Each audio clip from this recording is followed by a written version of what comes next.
It's Thursday, and you know what that means. Welcome to Max Wrestling 490. This is your captain speaking with the one we call El Jefe, Moses Marquez, here to discuss every single twist and swerve in pro wrestling. And we are 10 episodes away from Max 500. Oh my goodness, remember the time we thought we were never going to get to 300? Look where he is now, man. Coming up tonight, all the fallout from Money in the Bank as Punk costs McIntyre again. And Mommy is back, and Tom's in trouble. Did AEW drop the ball with Stephanie back here? I think so, but we'll figure it out a little bit more. The Owen Hart tournament winners head for Wembley, and man, are we excited for that. Plus, after an incredible week from last week's Money Shot, the new King of the Mic and first ever dual champion Chris Reed will decide the winner between myself and Corey. So that's going to be one. My anticipation is running high. Hopefully I got the edge.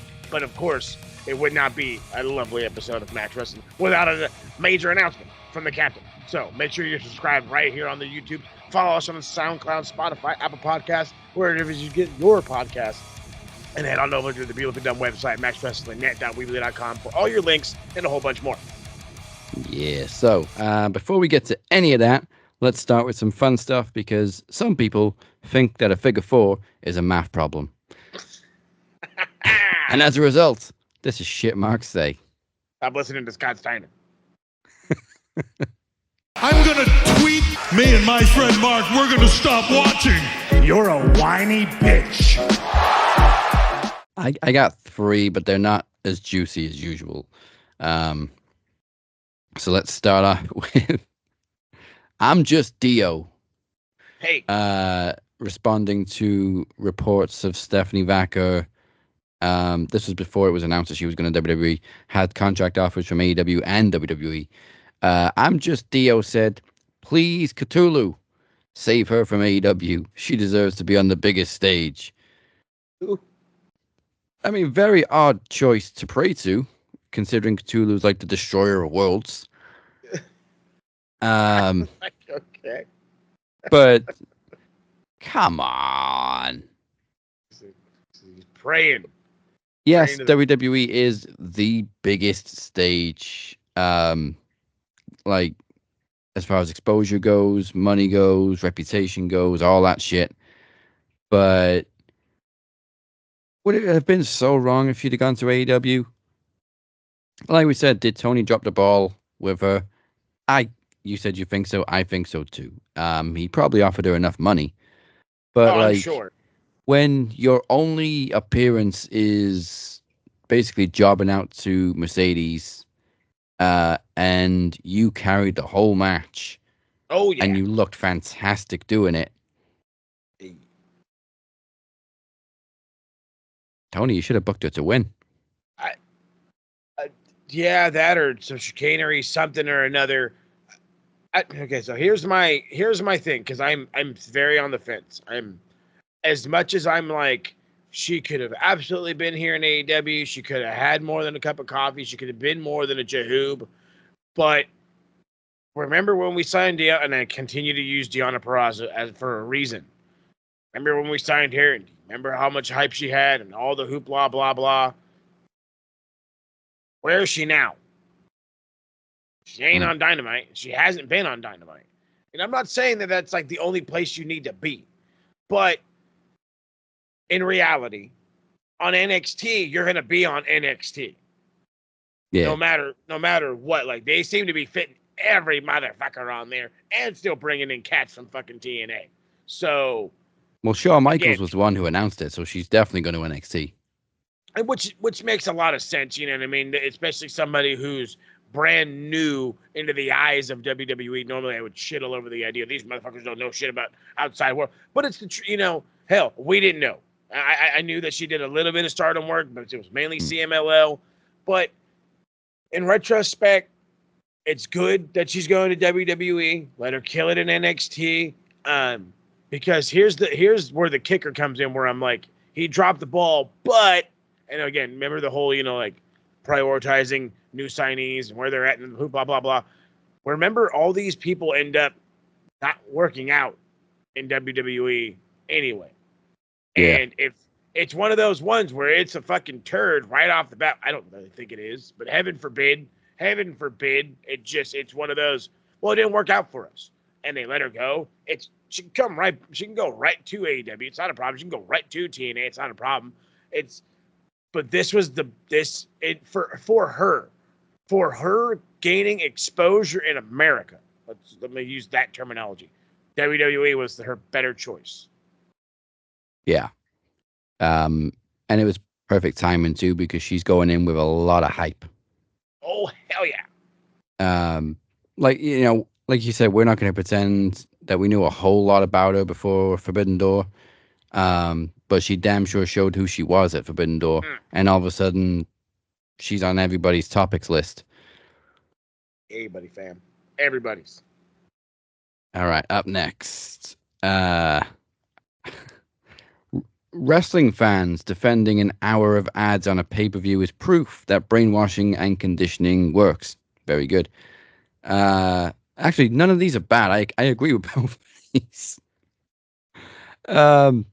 Then Hopeful Pessimist responds, if you sit and watch ads, that's on you.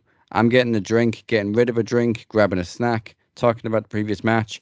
Have you ever gone to a concert? It's not song after song after song. Your iPad kids lose focus so quickly.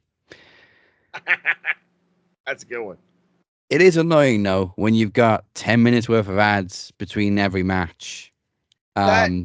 Because, okay, it's not like song after song at every concert, but when you watch a wrestling pay-per-view, you do expect match after match after match. You watched Forbidden Door, there was 14 matches.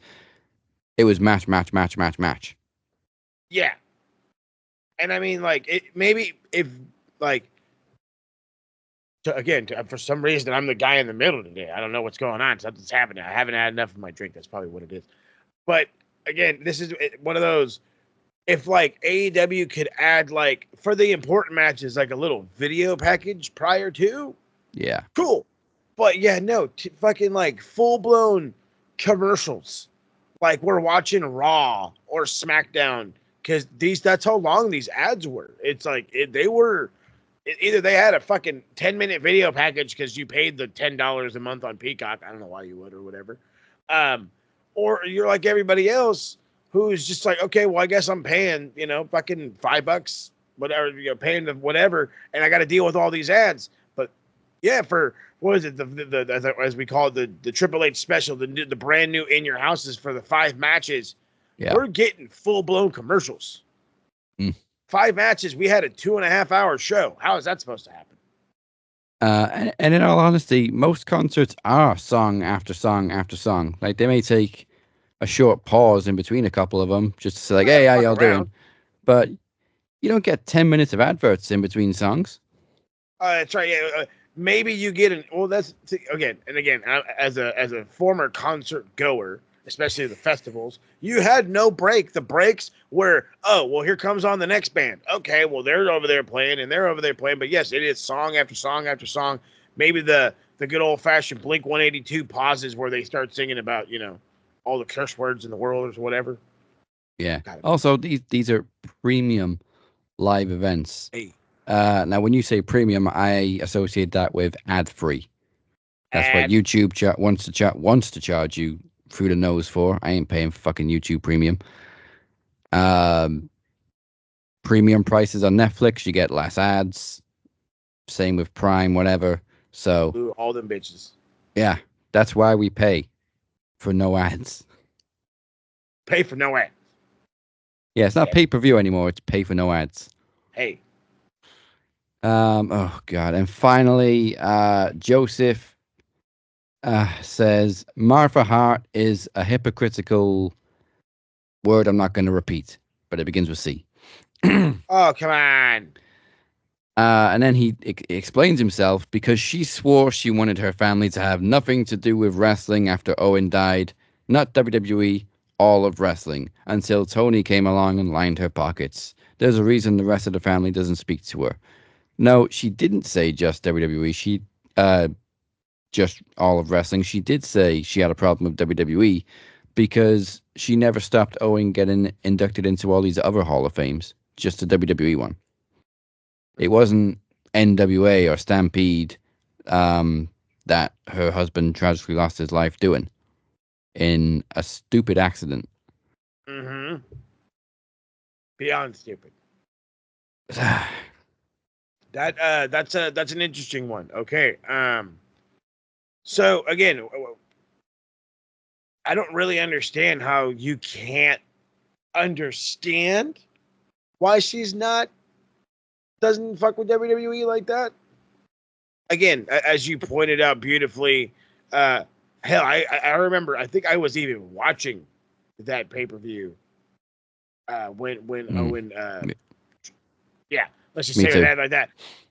And it was shocking then, and it's still to this day. It's just shocking to constantly remind yourself that a quote unquote entrance, a stunt, that's something that Sting does it every week, kind of bullshit. It went so array that a man lost his life. But no, you have to be able to agree with her on her stance with that company. So again, I'm with you. I don't ever remember her saying wrestling in general. Maybe she doesn't want to do anything with wrestling. If that's what the Hart family said, that's what the Hart family said. What Martha Hart said for her individuality, I have no idea. So again, obviously she has no issue. This Owen Hart Cup is not the first year. I want to say we're in the third year of this shit. Yeah. So, and then here's my other thing too. Why all of a sudden after 3 years are you just now bitching? Yeah. Like she's always celebrated his career. She just chooses not to celebrate his WWE career. Obviously because of how it ended. And I also used to have an issue with her blocking him from being in the WWE Hall of Fame, but I get it. Yes, we'd love to have Owen Hart in the WWE Hall of Fame. His name belongs in there for all his work, but it's kind of like Benoit. It's a sticky situation. Yeah, for sure. It's one of those ones where, it almost is exactly like Benoit. I was kind of thinking that it wasn't, but no. Now that I sit around and think about it, you're 100%. And the reason is because to some, you're gonna say Owen Hart, and you're gonna think, oh, his New Japan run, and I remember, the fucking two slammy, the slammy guy, and the whole whatever where he was on top of the world, and hell, some might even remember his theme. You know what I mean? Whatever the fuck. But then at the same time, there's going to be those people. They're going to be like, oh, that guy that, died doing that stupid thing. Yeah. Oh, just like how somebody like myself and some other people that are like-minded are going to hear Chris Benoit, and you're going to think of, his time in the Four Horsemen. And you're going to think of him and Eddie at WrestleMania 20. You're going to think of all those things, and other people are going to immediately go to the negative. And it is a sticky situation. Now, granted, and again, I have to admit this, being a Benoit guy, it's way worse for Benoit because he can't be celebrated anywhere. But it is the same concept. It is the same concept. Yeah, it's a shame that you can't always separate the career from the life. Yeah. Because Benoit's career was amazing, but obviously life was very different. And Owen Hart's career was amazing, and his life came to a tragic end so soon and in such a horrific way. But yeah, again, it's not all of wrestling she's had a problem with celebrating him in, because he, like I said, he's in several Hall of Fames, including Canadian Wrestling Hall of Fame, Prairie Wrestling Alliance Hall of Fame, Legends of Pro Wrestling, the Lou Fez Hall of Fame. So the only one she has an issue with is WWE, and it's for obvious reasons. So again, you can't blame a widow. Stop blaming a widow. All right. So yeah, apart from that, your marks haven't been too bad this week. So let's get into. It's been a great week. Money in the Botch was this past weekend. It could have been so much better than it was. It was an average show. I'm not going to sit here and complain about the whole Drew McIntyre winning the Money in the Bank thing because that was obvious, and it adds to this storyline with Punk. Like, sure, Punk could have cost him the Money in the Bank ladder match, but then somebody else would have won it, and then probably failed to cash in because they've already got clear plans in place for the world titles, and then you would have bitched and complained about that too. Like, oh, you failed to cash in. Tell him. Carmelo Hayes failed his cash in. Yeah, well, they didn't plan on making him world champion anyway yet, so. I mean, hell, we had that whole conversation with Mike, was it last week, about hey, we like the idea. Hey, it's a cool idea. Carmelo, get the rub, get the love, get the hey. But for a mid-card belt, no, sorry. I can't dig it. And then again, everybody else had nothing. You're going to have LA Knight go for the World Heavyweight Championship to lose. That's a bad idea, fucking Jey Uso seemed like an obvious choice. He did, and it seemed like it was going to work out in his favor, and it didn't go his way. He's still fucking beyond over. So yeah. So, they obviously plan on keeping the WWE title on Cody until next year. They've obviously got plans with the world title involving Punk and McIntyre. So whoever won, the briefcase was going to be wasted. At least with Drew winning, it gets wasted in an epic way that just adds fuel to the fire of an already fire feud. Exactly. And I mean, and again, there was not going to be a successful cash-in. I think we need to absolutely say it like that, be blunt about it for people to truly understand. Nobody was going to have a successful cash-in. You just weren't going to happen. And again, this was perfectly done. You have the excitement. Oh, Drew can cash in at any time. What better way to do it than actually, because Seth already has a match, so fuck him. Let's go to, you know what I mean? Just like how he did to Lesnar and Roman. That was very nice poetry. And Punk said, I don't think so. And it went fucking crazy to the point where Drew's storming in the back, beating people up. He's pissed off. Like, he got suspended indefinitely. Again, didn't he just get back from suspension? He's suspended again. It's the story of it is awesome. I'm dying for the blow off. That's my only thing is that I don't want them to stall it out too long. And I think it's going to end up being SummerSlam. Big show. Well, Punk did get very physical at Money in the Bank, so he's got to be close to getting cleared now, just in time for SummerSlam. I hope so. And maybe he gets hurt right after. Or in the match. I mean, I hope not. It's about time he had a lengthy run. Because it's been, when did he come back? 2021. It's been 3 years now, and it's just been a couple months injury, couple months injury, couple months fired. So just hold it together, Punk. At least until Mania. Yeah, at least until Mania. If you can be pretty regular, I'm pretty sure that Drew will take care of him. Then again, Drew's he's a big heaping lad. Yeah. And of course, in the press conference, I think it was for Clash at the Castle, somebody said, I think your first match should be a Hell in a Cell or something violent because this is like a blood feud. And Punk's just like, I'm not doing a Hell in a Cell match. I remember, he laughed. He was like, I'm not doing that. He's like, but why would we do? He's like, we're starting a story. He's like, why would you go right to the end of the story when we're just starting a story? And it's like, again, we understand how crazy this feud is.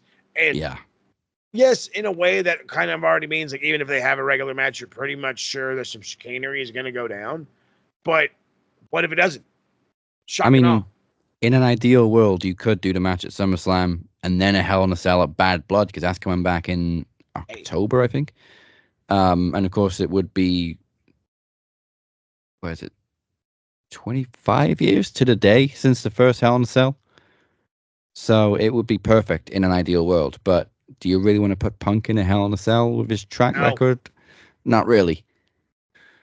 But I can't think of any other feud that warrants a Hell in a Cell match right now. Maybe the Bloodline. Yeah, and no. You know what I mean? Like, I feel like, sure, it could totally use a Hell in a Cell match, but at the same time, it would just be to keep the Usos. It would just be able to keep the Bloodline out. It would be, Solo versus Cody kind of thing, and that'd be. But even then, that's like, This one actually has a reason to be a Hell in a Cell. It's like it is that big, bad, crazy of a feud. And yeah, you can go to SummerSlam and you can have a good big match or whatever, and maybe Drew gets disqualified because he's kicking too much ass. It's happened before. You know what I mean? You can find ways to extend this a little further. It's that hot.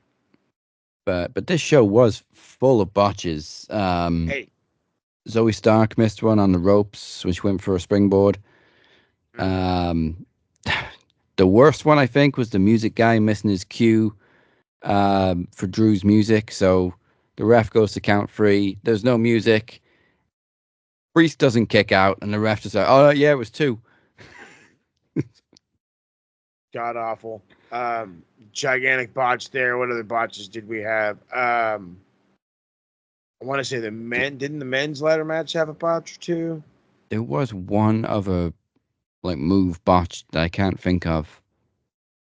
Was it Braun and Sammy? Wrong winner there too. Yeah, botched decision.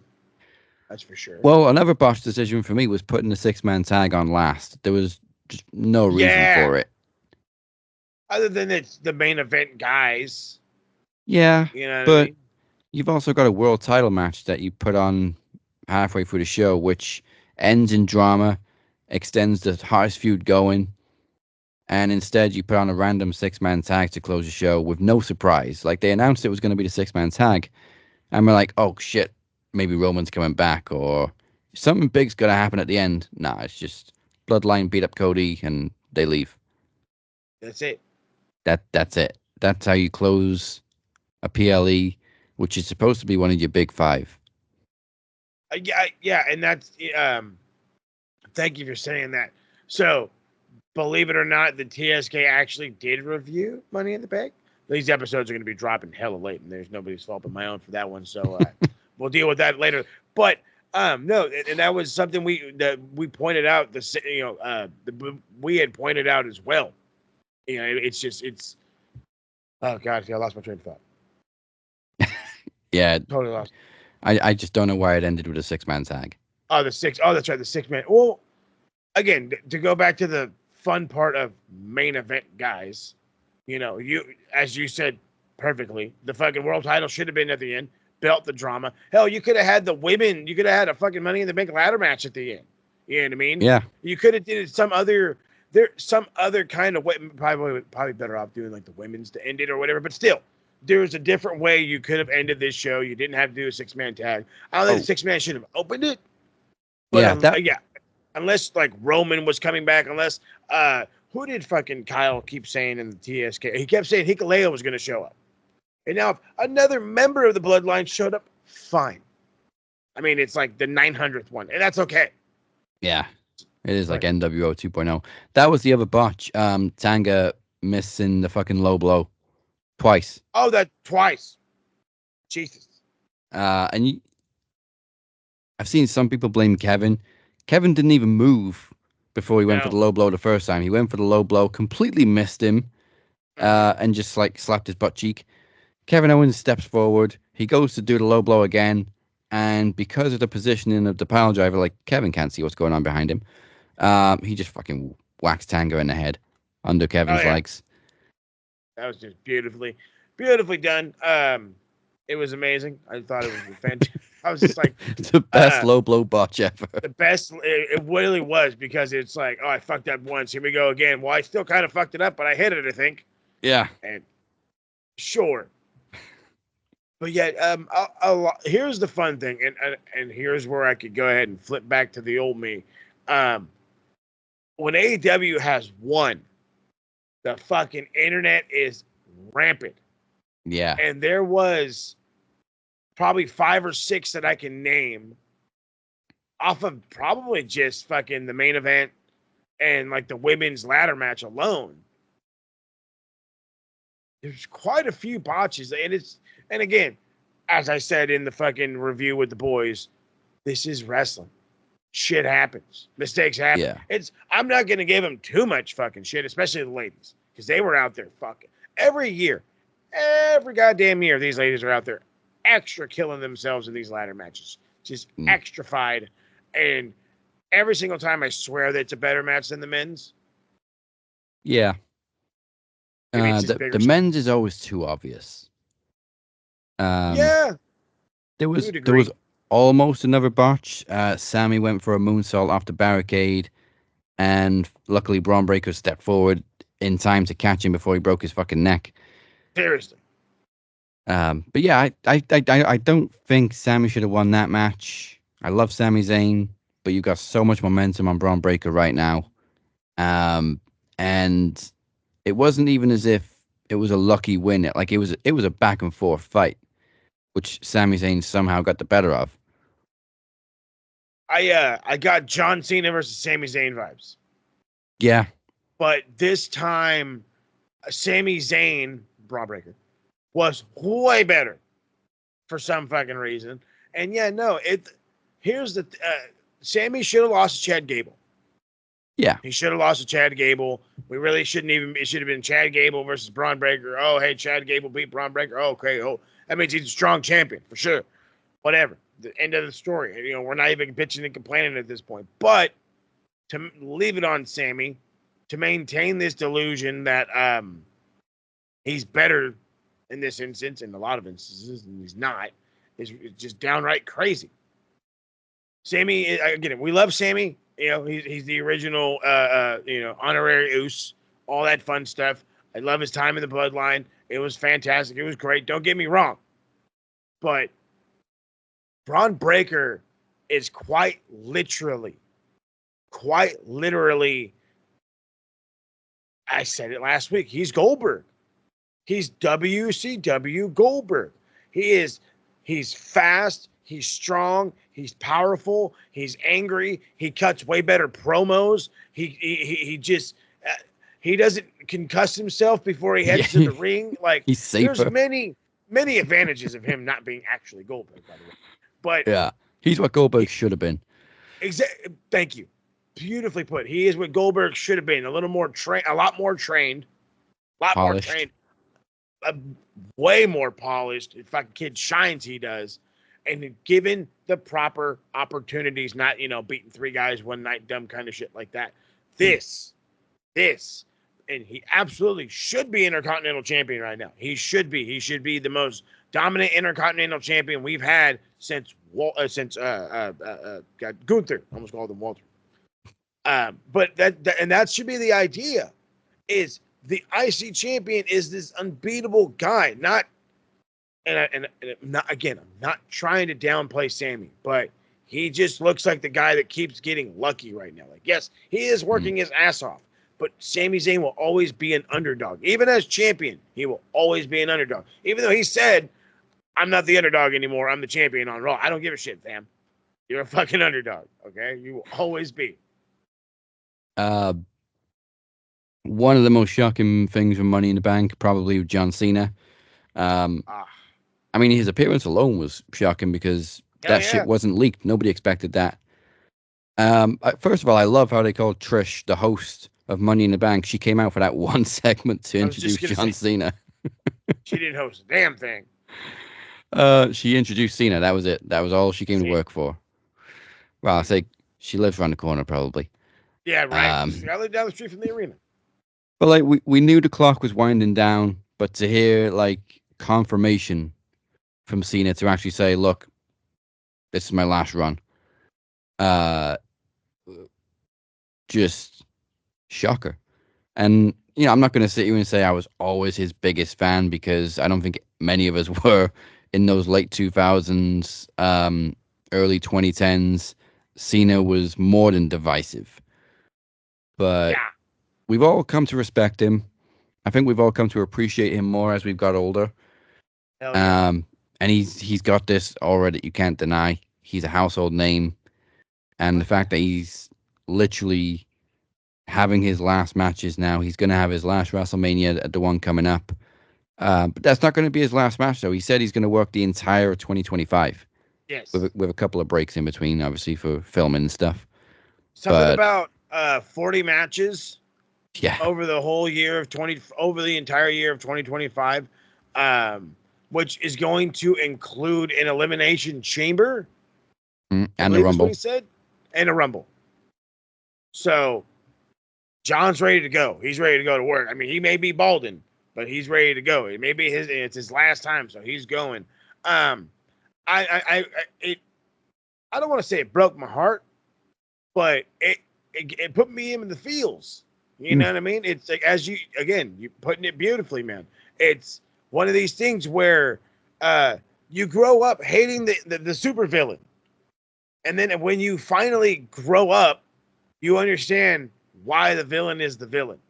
And we understand why John Cena could never be the bad guy. We respect John Cena for literally having to Hulk Hogan through an entire era because we had nobody else.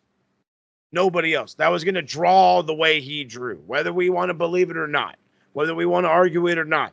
There was nobody else that was going to draw the way that John drew, especially during those times. Whether we hated him winning all the time or not, nobody was going to do it. And now, again, a household name. He's got television shows. He's in movies. Kids know who he is. He's a fucking meme. For crying out loud, the guy is a fucking, he's a goddamn legend. He is a goddamn legend. Hell, I would absolutely already compare this to fucking Sting and his whole last run, and probably do it a little bit more than Sting did. Sting did have nowhere near 40 fucking matches before he retired.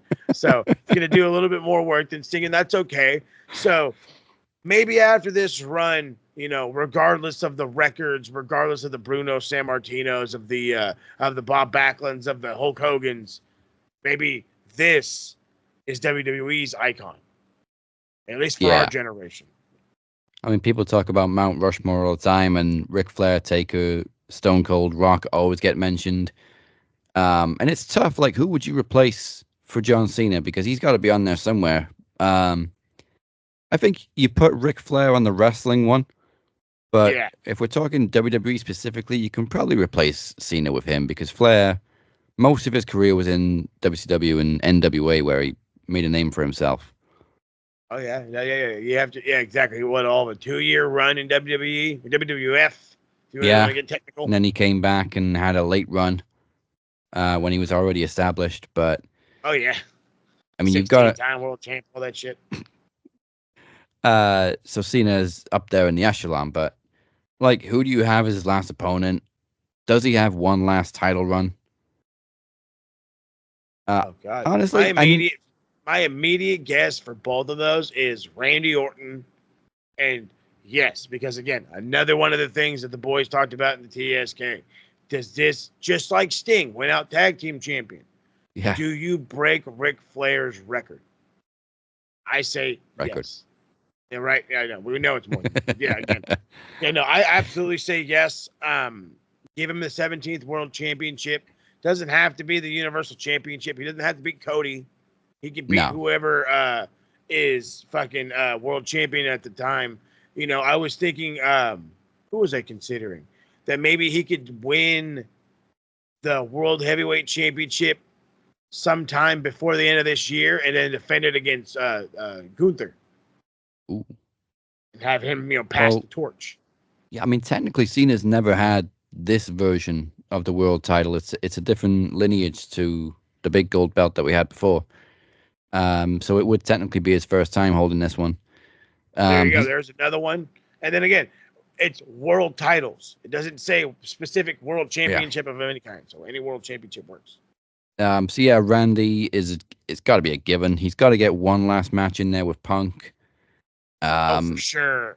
I mean, I would still say Punk is Cena's best match And at Money in the knowing Bank. it, regardless of their age, they probably would work well with each other and be safe.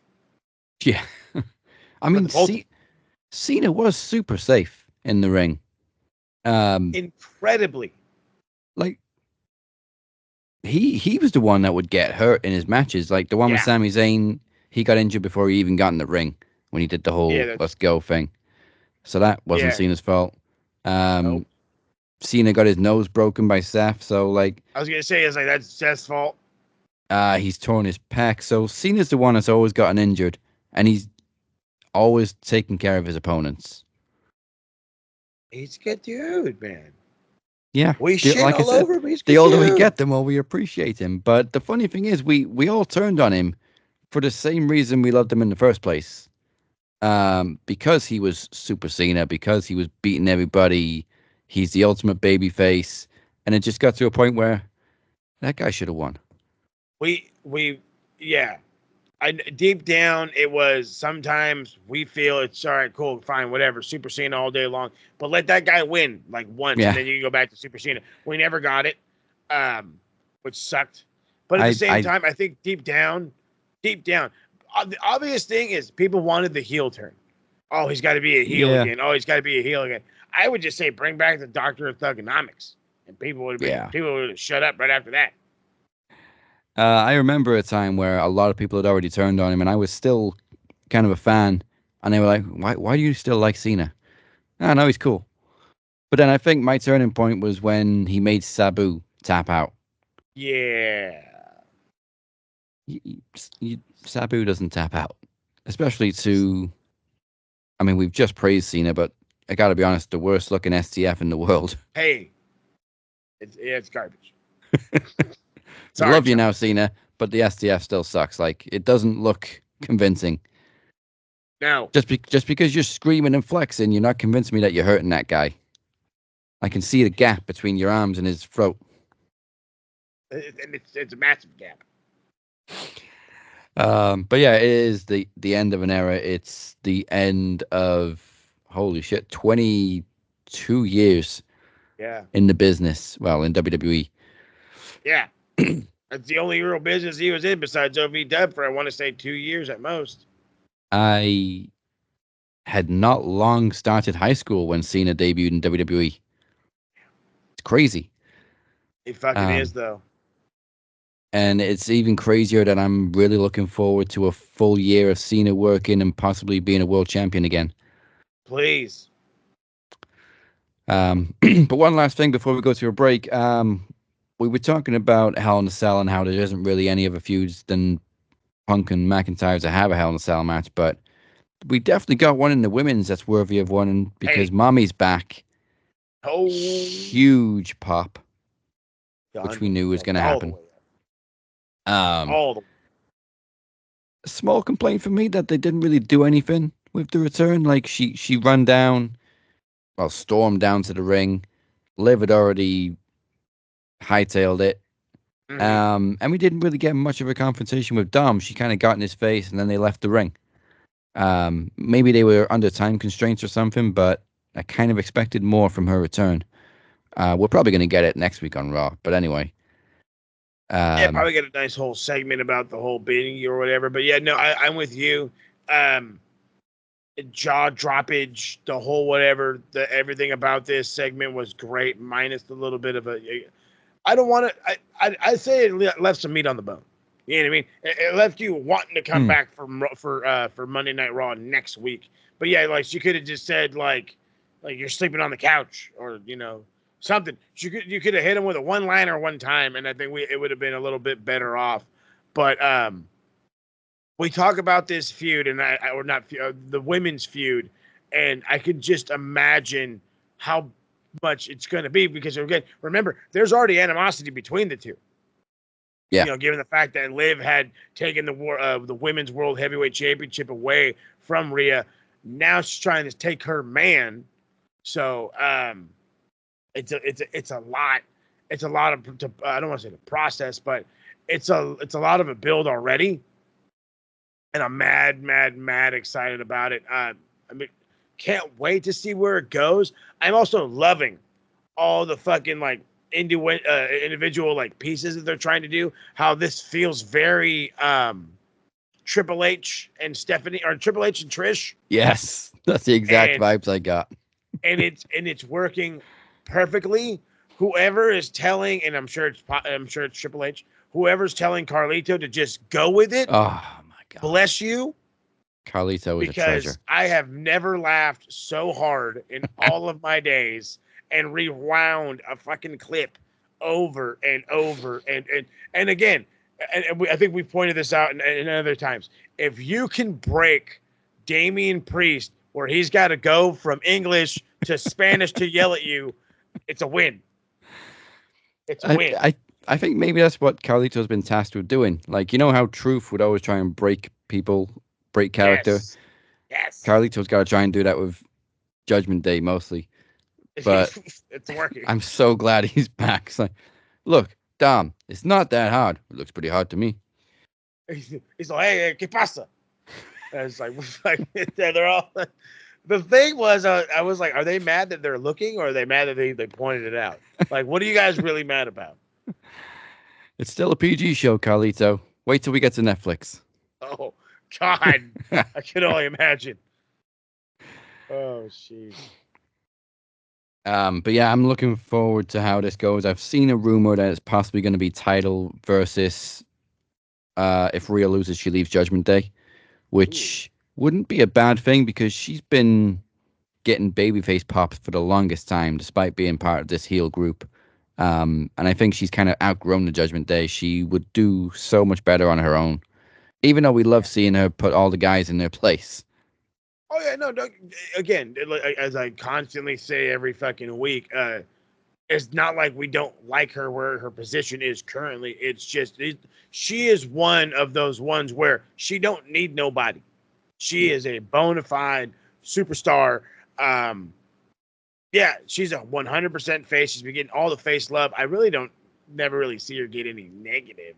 But then again, no, I'm sure whoever is, they're just goddamn jealous.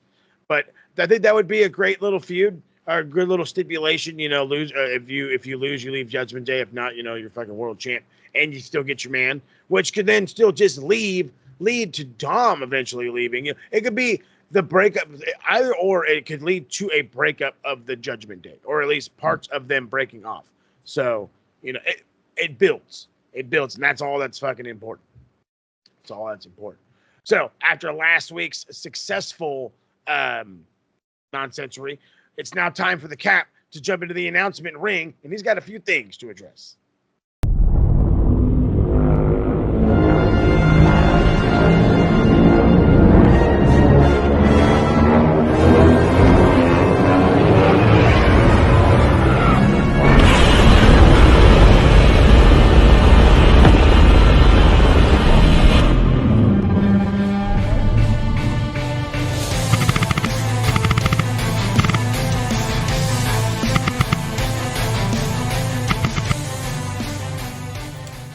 So let's talk about Money Shot. Wow. Amazing show. Seriously, amazing job by everybody. By Beer, Chris, Moses, Travis, Phoenix, Charisma. Ain't no way. Ain't no way. Chad, Mike, everybody pulled it out of the bag. And Teddy pulled his secret weapon out of the bag just like I said he would. And you know what? Demon S was right. I don't need the world title right now. And I do have bigger things to do, which I'll get to in just a sec. Because Phoenix, I need to address you. A couple of inflammatory things that you said about me in your promo last week.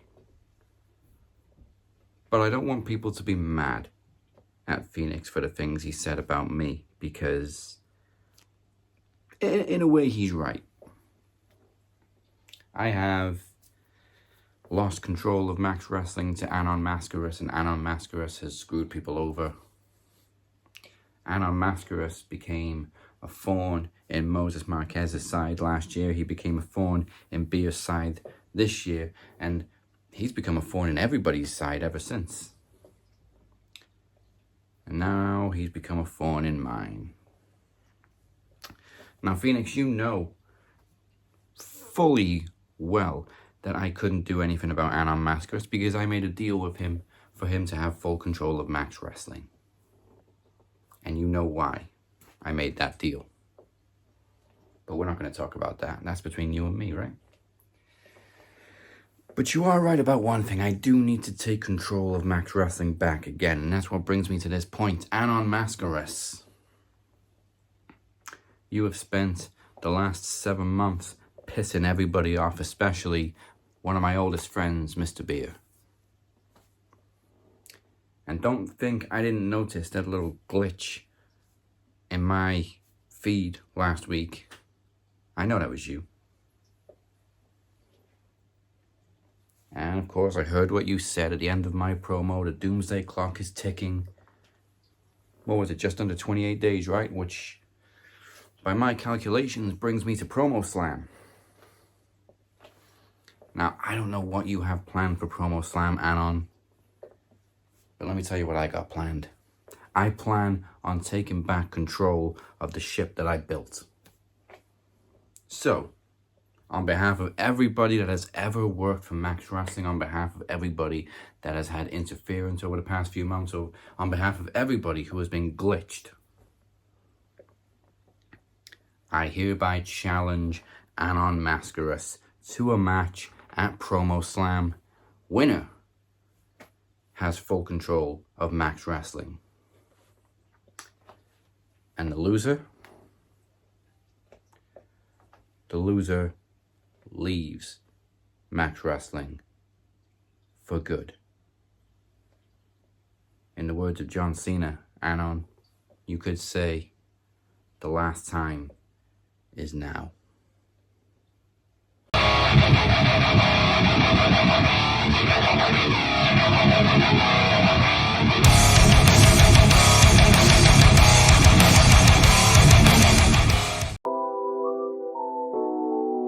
People get the wrong impression about Max Wrestling Podcast. We're a non-violent form of entertainment. We never use sex to enhance our image. As podcasters, we understand the importance of being positive role models. We're wholesome, family, entertainment. You son of a bitch! The 40-year-old fucking virgin. Oh, you fucking did. We're trying to make the world a better place for mankind. Max Wrestling has a new attitude. Get it? Then it's probably not for you to get.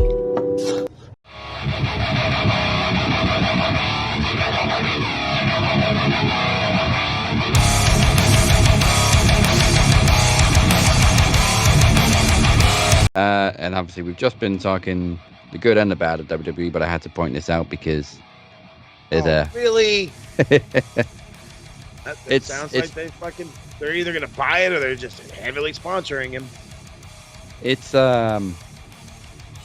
just a different rapper. It's not a new flavor. It's Metamoon, which is already out, which I think is I know, but I mean, if they're gonna flavor. start putting their logo on it like that, then that means they're either buying his company or they're just largely investing, or this is just like special editions.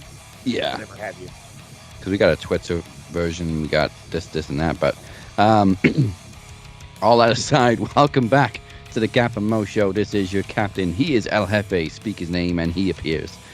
Make sure you are liking and subscribed on YouTube. Follow us everywhere, and for all the information that you need, go to maxwrestlingnet.weebly.com, which has had a makeover. That's right. You have to go check it out. But still to come tonight, a full recap of AEW, and we hear from the first dual champion, King Chris. But first, we're kicking off the recaps with Beer's review of NXT Heatwave. Take it away, up the Beer.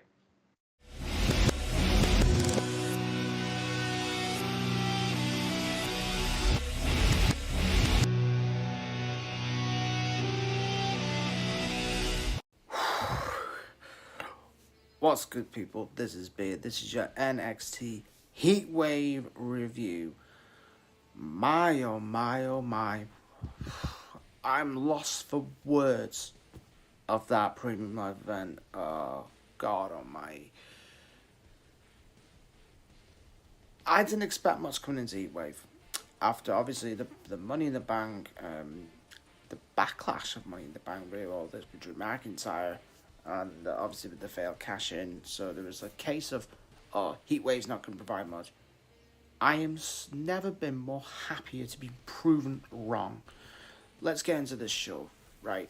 So we kick off Heatwave in the kickoff show. It's a team of Carmen Petrovich and Ariana Grace defeating Jacy Jayne and Jasmine Nix. A big win for the hometown duo of Ariana and Carmen. Jasmine just looking great as usual. Later on in the night, Ava speaks to both Ariana and Carmen. Ariana takes all the plaudits, even though Carmen was the one who got the pin. And the match is going to happen on Tuesday between these two women. Now, let's get into the main card. The opening match of the night sees the men's North American Championship match with Obafemi defending against Wesley. Wesley must win or he'll never challenge for the championship again while Oba is champion. If you want to talk about a real statement of an opening match, that's your statement right there. That match was absolutely phenomenal. Incredible spots, left, right, and centre. Oba picks up the win with a pop-up powerbomb. Wesley can't challenge for the championship while Oba is champion. I was surprised. I thought Wes would have won, and Oba to go on to challenge for the world championship. But there you go. Oba is still your NXT champion. Now, that's the first match done. Now let's get into the second match of the night, which match was absolutely phenomenal. It is the Women's North American Championship match with Kalani Jordan defending against Sister Sol Ruka, and this match was absolutely fantastic. As you can probably hear, my throat's not recovered from how great this show was. And there's some insane spots all around, two athletic backgrounds. We had a spot from Sol Ruka with a 450 off the top rope. It led to a clothesline on Kalani Jordan. Now, if you don't love Sol Ruka, you're in the wrong sport. Simple as that. Great performance from both ladies. Kalani retains with a split-legged moonsault. And I do beg you, Chef Sean, we need a rematch between these two. Please. We're going now to the third match of the night. We have the NXT Tag Team Championship match. We have Nathan Frazier and Axiom defending against Chase Hughes, Andre Chase, and Duke Hudson. Now, this was an absolute thriller of a Tag Team Championship match. And everyone said that Tag Team Wrestling has been dead for years. But you gotta realize, within the last 12 months, we have seen some absolutely barn-burner Tag Team matches. And this has got to be up there with one of the best I've seen this year. Obviously, you gotta remember there was the match between Sting and Darby Allin against the Young Bucks at the start of the year. And also remember we had the tag team match and standing delivered between Braun Breaker and Baron Corbin against Nathan Frazier and Axiom. Frazier and Axiom pick up the win with the there was a spot with a 6 Spanish fly by Axiom on Duke. And then it led to a 5th Phoenix Splash by Frazier. Led to Andre Chase doing a Canadian Destroyer. Ran on top of Nathan Frazier. And hit a Canadian Destroyer on Axiom. And I thought that spot was sick. But big win for Axiom and Frazier. Duke even replicating his hero Trish Stratus with a Hurricane Run off the top rope. The dude is 6'5", for goodness sakes. I'm losing my voice here. Wesley speaks backstage after his heartbreaking loss to Obafemi. Said it wasn't his night and he failed. Says that Oba was the better man and will address the fans on Tuesday. Great American Bash will also be returning on the 6th of August, which is the next NXT special show. We've got no news yet on whether there's going to be when the next NXT Premium Live event will be. We're hoping it's sooner rather than later. But when there's a pay-per-view, Chef Sean delivers. Now, we have the match that I was super interested in the most. It is the NXT Women's Championship match between Roxanne Perez and Lola Vice. What a battle between these two women. Roxy picks up the dub with 4 Pop Rocks 4 Pop Rocks is to keep down the MMA fighter. And it's going to lead into a great story, because it's going to lead to Roxanne is going to be like, oh, I'm the greatest NXT Women's Champion ever. Julie's on her way to throw again. And also there was a little bit of back and forth on Twitter with Cora Jade saying that an ACL injury only takes 6 months to recover. Are we going to see Cora Jade back very soon? And you know what? I like that a lot. If Cora Jade comes back sooner rather than later. We miss you, Cora. We miss you. Now, the main event of the night is the fatal 4-way for the NXT World Heavyweight Championship. We got Trick Williams defending against All Ego, Ethan Page, Shawn Spears, and Javon Evans. What a fantastic main event. And let me say, if you've never watched Javon Evans, he is him. An absolutely amazing display. There was a spot where Javon jumps over the actual turnbuckles into like you could say like a Will Ospreay sort of move, puts Trick through the barricade. There was also a part where Javon sold a off the top of the apron. It was a charge by Trick. Javon blew through the announce table. If this dude is not one of the best sellers in the business, my goodness me, incredible. We have at the end, Ethan Page is the new NXT World Heavyweight Champion. Picks up the pins Javon after the trick shot, inadvertently knocks out Ethan and falls on top of Javon Evans. Shawn Spears prevents Trick from saving his championship. Now, if you have at least 2.5 hours of your spare time, I strongly suggest watching this show. This show was absolutely superb, and it blew Money in the Bank out of the water. If I was to give this show, I would give the show a 9. I was a little bit disappointed with the Roxanne Lola match. It was a good match, don't quote me wrong, but I was a bit disappointed. That was probably the only match for me. It was a bit of a... wasn't on par with the other 4 matches that we had. But at the end of the show, just as the show went off air, after Ethan Page is holding up the championship, we get a little teaser. We say his name, and he appears. There was a teaser of Joe Hendry after the show. So, is Joe Hendry going to appear this Tuesday on NXT? Be sure to tune in. And as Moran said earlier, if you think that NXT is dead, and you're sleeping through NXT, it's time to wake up. This show was phenomenal. Right, back to the boys. This is Rampage, baby. This is a show that y'all been waiting on. Adrenaline pumping your chest. This is Rampage, yeah. Welcome into another edition of the Rampage Report. Let's get into it. Let's get down to the nitty and the gritty. So, Rush defeats Commander in a very good opening match, very lucha libre, because that's how they do. Hit him with the bullhorns, picks up the dub. Rush looking good on the little shows. Time to get him back on Dynamite. Backstage, the Undisputed Kingdom address the conglomeration, as Roderick Strong says that he doesn't care how long it takes. He will remind Kyle O'Reilly that he does not need him. Konosuke Takeshita and Kyle Fletcher defeated Private Party as Fletcher hits Mark Quinn with a pile driver. Kyle Fletcher getting a lot of love lately, and I'm loving it. Speaking of Kyle O'Reilly squashes some Jahoob with a submission, or via submission, I should say. Name was GBA, fucking Big Jahoob. That's not what GBA stands for, but Big Jahoob. And then the main event, Mariah May defeats Hikaru Shida, dodging a running knee strike and turning it into a pin to advance in the Owen Hart tournament, going into the semifinals, which led to Dynamite.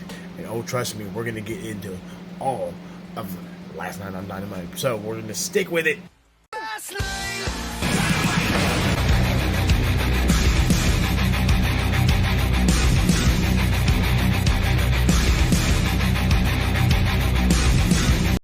All right, let's get on to the awesomeness that was last night on Dynamite, and it just felt like it was going to be a good show, and a good show we got.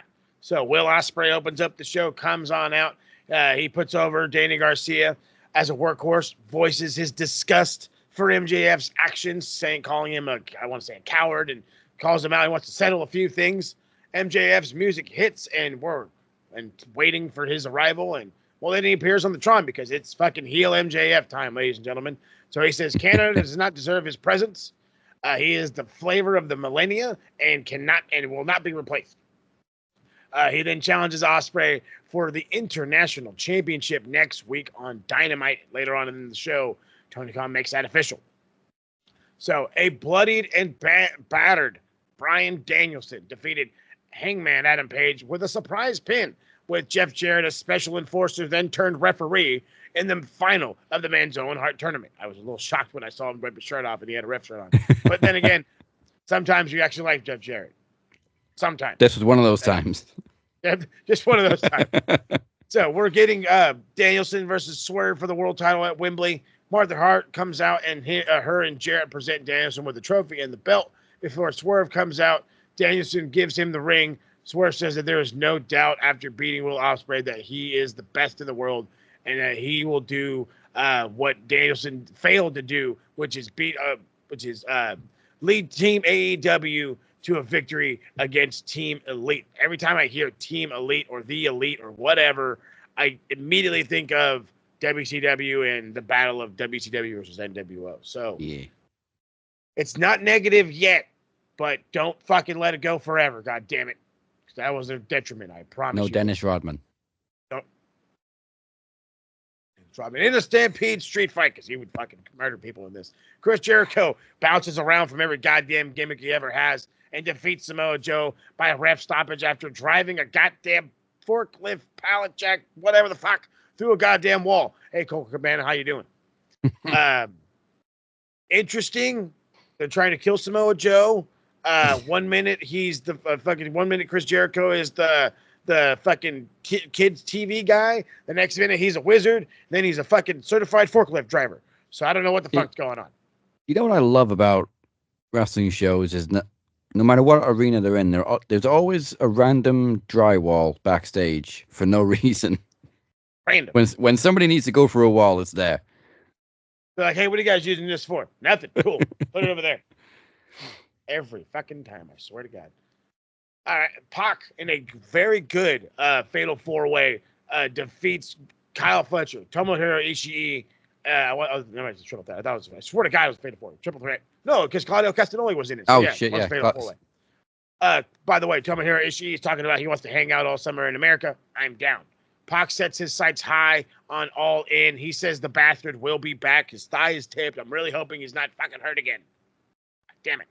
Backstage, Renee is on her way to talk to Bryan Danielson. Hangman barges past her. She's like, what the fuck, homie? Tries to go talk to him. And he blows her off.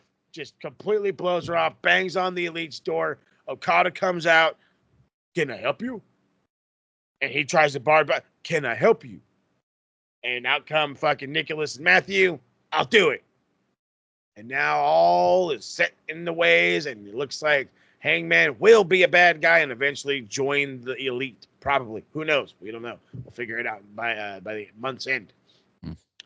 Ear bleeding time, because I have to walk away or do something else when she's doing these promos. However, and I'll be a little nicer for this, she's finally a heel. Yeah. So at least it's not as bad, because I'm expecting her to be the over-the-top, over-dramatic, all-about-me C-word. She showers herself with praise and then denies facing Britt Baker. The DMD shows up anyway, having none of this. Fights her way through the security, literally pushes one guy. Storms her way to Monet. She fucking bails. All In, here we come. Already looking like a fantastic card. So, backstage. Again, a lot of backstageness. Darby Allin is beating the dog piss out of Brandon Cutler, who I don't know if he was trying to cosplay as Darby Allin. He has like a quarter of a beard. Not a half a beard, not a whole beard, like a quarter of a beard.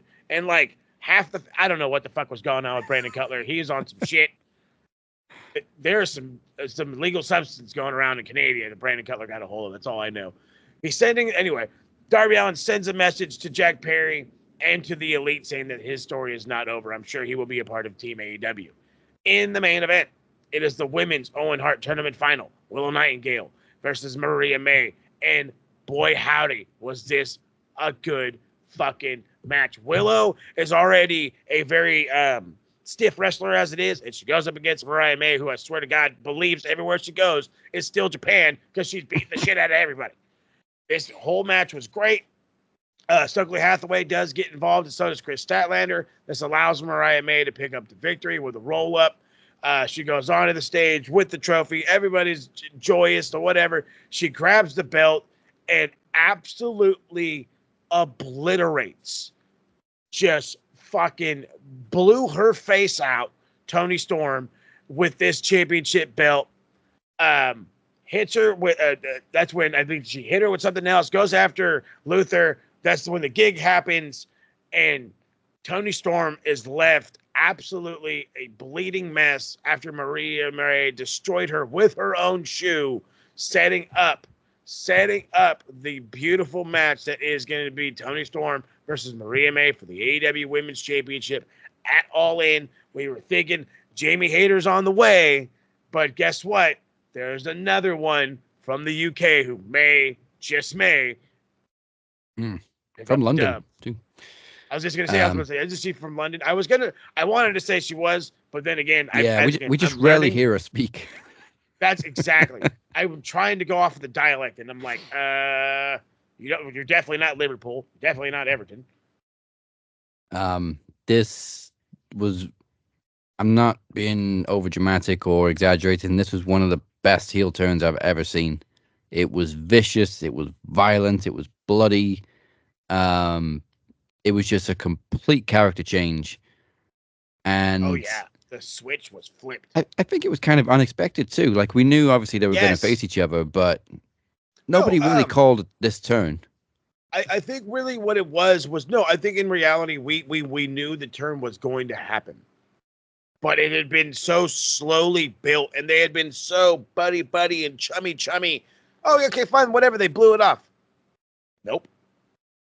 And they hit you with a surprise right hook, and fucking good God Almighty, was this a good one? Again, like I said, trying to find negativity for fucking shit Mark say wasn't happening, fam. It wasn't happening. No. People loved this. Whether you're an AEW fan, WWE, TNA, whatever, they are loving this feud. And if I could emphasize this, because we talked about Stephanie Becker, the emphasizing of just how much better women's wrestling is getting again.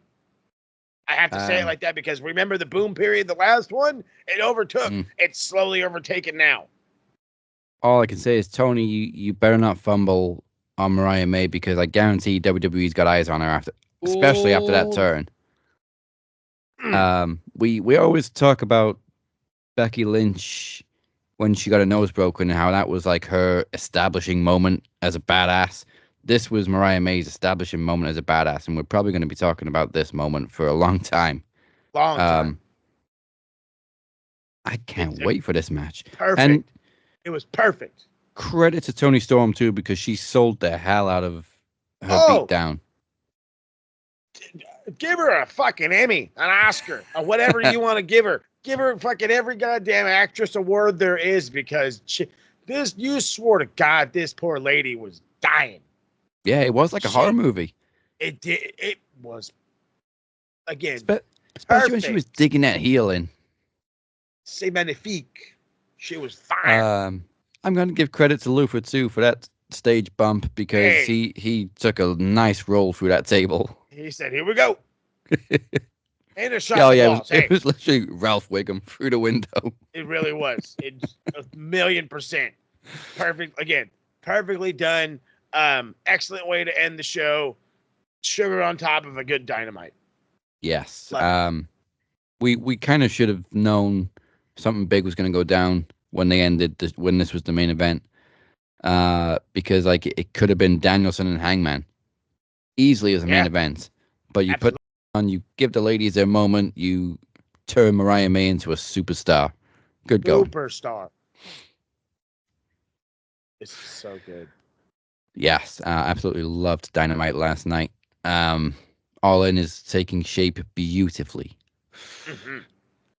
Speaking of taking shape beautifully, it has been a great year for Chris Reed, and last week he fulfilled his destiny and became not only the new king of the mic, but the first ever dual champion. And as such, his responsibility is to choose the winner between Moses and Cypher's promo exhibition last week. And the winner will go on to challenge Mike Larkin for the TV title at Promo Slam. So let's hear from our new dual champion and new king of the mic, King Chris. Take it away, champ.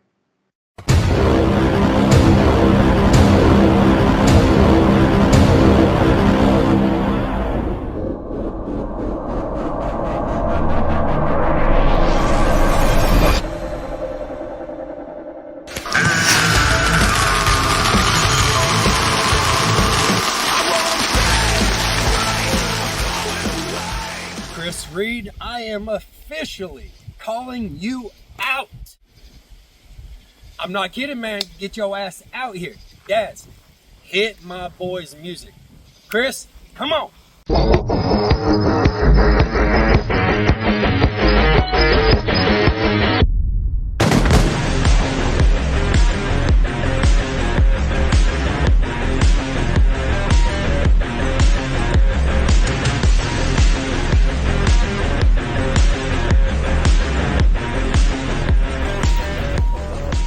That's what I'm talking about. The new king of the mic, my student, Chris fucking Reed, and new dual champion. I told everybody at Promo Mania that this is my year, my moment, and I meant it. I beat Daz. I went on to face the Ryback of Max Wrestling, Mike Larkin. And I did things that nobody else here did. I had the balls that nobody else didn't have the balls. Hell, I talk shit to this guy and his kids. And he still took me under his wing. Hell, you're the reason why this happened. He's the reason why. That's the reason why he's called Travis the Coach Anderson. He's the reason why that had happened. But it's up to me to make sure that it stays that way. So consider this a warning from me. You step up, you better bring your fucking A game. Because this championship is staying right where it is. And the only way that I'm going to give this up is when I decide that I don't want it anymore. And speaking of that, Well, Chris, I just want to say, you know, I may have taught you everything you know, but I haven't taught you everything I know. So you still got some learning to do, and I'm proud of you. But we need to know who is going to face Larkin for the TV championship at Promo Slam. Give it to him. ah yes, Promo Slam. Mike Larkin, I'll give you credit where credit is due. You did the one thing that nobody has managed to do, and that's beat Chad Malcolm with that stupid little loophole of his. Now, trying to keep a straight face, but It's all good. You're doing great. You're doing great. I'm just laughing, and it's funny. but It's good stuff. there is one guy I know that doesn't need a loophole to whip your ass. Corey, do all of us a favor. Bring back the TV title to North Carolina. We said that we are going to rule Max Wrestling with an iron fist. And to quote what he said, we are the brothers of Max Destruction. Well, that makes it official for our next Max event. Coming your way on August 1st, it will be Cypher challenging the new television champion, Mike Larkin, in TV rules. That's a bullet on that one. We also heard earlier tonight that the captain looks to take back control of the ship, and he will fight for us all as he takes on that masked bastard Anos Massacres with the power of Max Wrestling. And Beer announced several weeks ago that he was cashing in his Iron Bank contract, and it happens at Promo Slam when he challenges Ted P. De Niro for the Max World Championship. Only the second time these two have met, I think. First time was in King of the Mic. So that sounds familiar to me. And as Promo Slam tradition, the Knowledge Championship will be on the line in a triple threat match. The Phoenix survived yet again last week, but who will step up for this event, challenging this 6-time champion? Do you have what it takes to dethrone the Phoenix? He's on a roll right now. But we also predict this year's SummerSlam and more on August 1st. Once again, for all the information that you need, go to maxwrestlingnet.weebly.com/promoslam.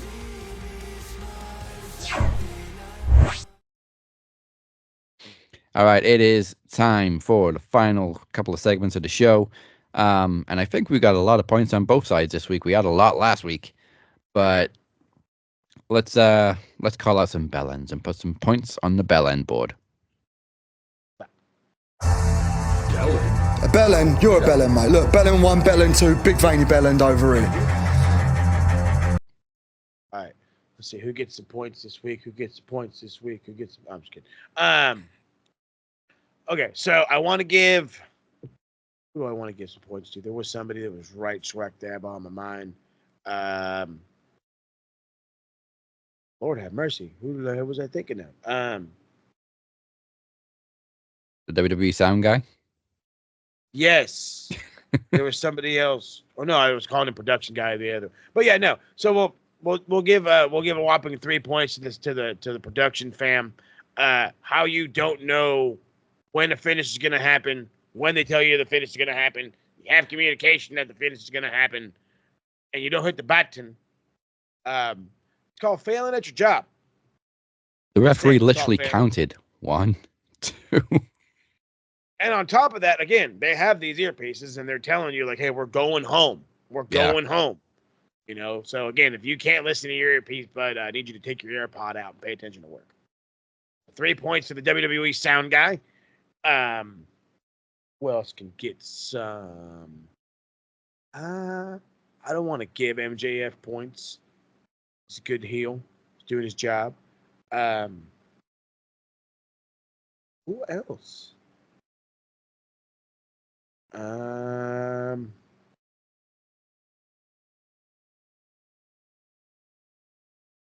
Again, it hasn't been a bad week. It has not been a bad week. No, that's it. That's all I really got. I was really trying to go down the archives. I was like, nobody was really talking too much shit on Money in the Bank, so we can't really complain about that. I mean, other than the ones that were pissed off that had made the comments about Drew McIntyre or whatever, but again, you're going to get a little negativity from those, and it wasn't enough to cause backlash. So, yeah, we'll leave it at the sound guy. It's all your fault this week.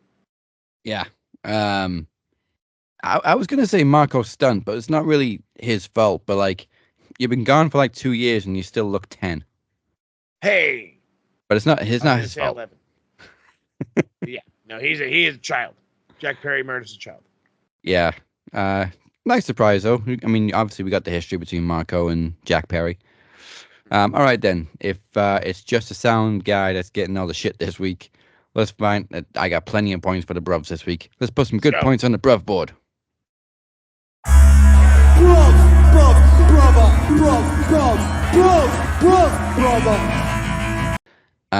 We just got through talking about Dynamite, and I cannot praise it enough, that ending. So I'm going to give 20 points to Mariah May for a star-making performance, even though she's already a star.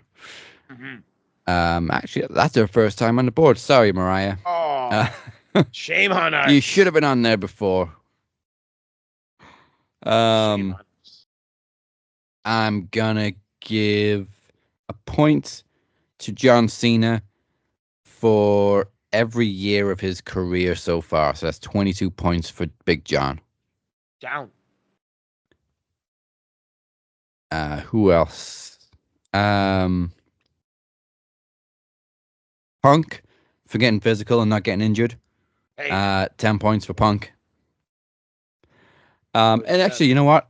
10 points to Drew for being such a good sport, because he has agreed, obviously, in this storyline to let Punk screw him in his hometown, out of a world title twice, out of cashing in Money in the Bank. He's just taken hit after hit. And also he sold his anger so well on that post show. Fuck yeah, he did. Fuck yeah, he did. Good job, Drew. You're the man. Oh, since we're giving points out for being the man, let's give 20 points to Carlito for looking out for you. Okay, that puts him on 30. Get you a Carlito in your life. You know what I mean? He's always looking out for you. Everybody needs a Carlito. All right, let me see who's at the top of the board right now. Cody Rhodes still on 80. Dr. Britt Baker, DMD on 60. Bailey on 50. Hey. Sting on 42. Then we got Will Ospreay and Bo Dallas on 40. We're living it up. I love it. As far as the Bell-End board goes, the Sex Ring is still at the top with 100 points. You utter bellends. A lot of them. Yeah, you dirty bastards, yeah. All right, that is it for us this week. Thank you for joining us. I hope we rocked you harder than WWE Sound Guy. Hey, get your cues right. It's not hard. It looks pretty hard to me. Before we close this up, let's find out what Host Mo and the TSK have for you Pencil Neck Geeks with a roundup of Click This.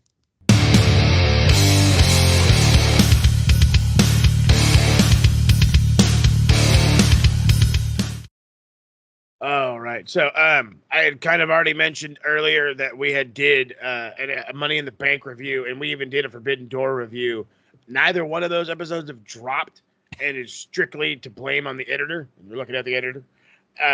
It's just one of the, I just wasn't able to get to it. So unfortunately for that, they are going to be dropping late. The plan is to have them drop by tomorrow. If not, your weekend will be flooded with the TSK for sure. For sure. Worst case scenario, Saturday morning, you will get not one but two episodes of Kicking It with the TSK, a review of Forbidden Door, and a review of Money in the Bank. We do want to come right back as soon as we get another AEW pay-per-view and just keep them running, keep the pay-per-view reviews happening. Maybe we still very much need to do a live reactions show. So perhaps All In, perhaps SummerSlam, since one of the bigger shows are happening. We will have to figure it out. But again, we'll get to the announcement when we get to them. And always on the fun stuff, you got to understand that the Max Footy Pod is not going away. We are here forever and ever and ever. Episodes are coming. Hate to break it to you, for those who are ready and waiting, dying for an episode, we're talking the U.S. men's national team first. Sorry. Whether you love it or not. Don't worry, we're going to talk about England taking over, heading into the fucking finals against Spain. God, I can't fucking wait. Hope they can pull it off. I am excited for them, and I am excited for all of y'all to come check us out. So make sure you're hitting up all the socials. Hit up all the Evil X Machine, Max Wrestling UK, Captain 512, SMR Podnet, and that Max Footy Pod. Check out the website, maxwrestlingnet.wwe.com. It is new and beautiful looking. You have to go check it out. Hit the subscribe button. Facebook, Twitter, Instagram, TikTok, all over the place, all the social medias. Come hang out, come say hi. And also remember the Facebook. You can be a part of all these groups. You remember how Chris got started? He was the EVP of the Facebook group, and then he was the MVP of the Facebook group. And now he's king of the mic and first ever dual champion. You just might be able to be just like Chris Reed. Dreams come true. Hard work pays off. Speaking of that, one other side piece, actually it's two. We got New Throne Zone coming tomorrow as DC and I recap episodes 3 and 4 of the current season of House of the Dragon. And also, one thing a lot of you probably don't know, another announcement coming your way, is that I spent a lot of my time as a young adult as a bit of a songwriter.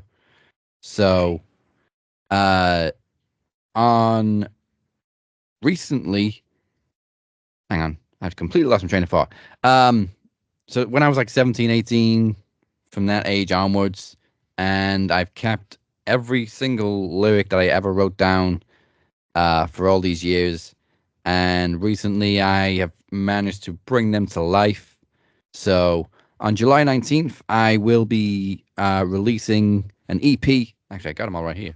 There's all that shit. All that shit, folks. That is years old, and it's finally been turned into actual music. So there will be an EP with 5 songs coming your way on July 19th. One of them will be the new Max Wrestling theme song, which is still called Rise. But yeah, that's a little something different for you. And I will be releasing it under the name that I always kind of envisioned for a band, which is right there, Lycanthrope. Like it. I love it. And as somebody who has already previewed a little bit of this, you guys are absolutely going to love it. It is a creative new music that is just might take Max Wrestling by storm. Yeah, and that's only based on like a 16-second snippet. It's again, I mean what I say. So yeah, nerve sighted about that. Thank you, Evan McCabe, for that beautiful word, which I love using. And with that said, we will see you next week for more WWE, AEW, TNA action. So for now, goodbye and good night. Bye. 500 week coming your way.